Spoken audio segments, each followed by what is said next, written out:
in terms of using Facebook's ad scheduling feature to optimize your campaigns, it's always good to check and see what the volume of clicks is that you're getting at different times and different days of the week.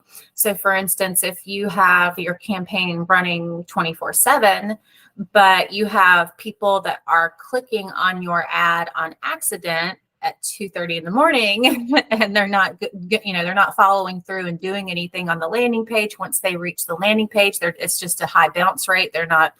They weren't even really interested and they clicked on it by accident. That's another example of having ads running really late into the night and into the early morning that could definitely produce some wasted ad spend. Not always, because this can vary depending on who your target audience is and what their schedules look like. But my rule of thumb is to run the ads 24/7 initially. And then when you go back and you start analyzing the data, you want to take a look at what the cost is at certain times. You want to correlate that with whether or not you're even getting conversions during those times. So if you have a lot of ad spend being wasted during certain segments of time, but that's not actually producing results for you, then at that point, you would need to go back and refine your ad schedule and start to narrow it down so that you're only showing ads when it's proven to perform best. So you want to look at how many conversions you're getting.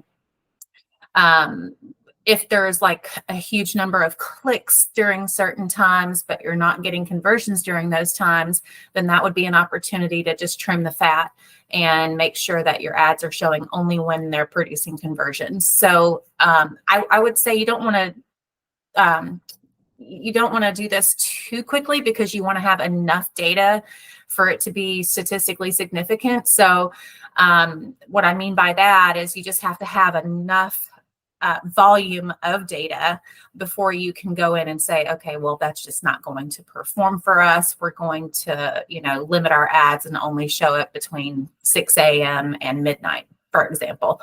But I would say maybe a month to 2 months. And that really just also depends on your budget, because if you have a larger budget, then you're going to see where you need to trim the fat a lot quicker. If you have a smaller budget or a limited budget, let's say you only have like $500 a month, then it might take you a little bit more time to get enough data to be able to optimize.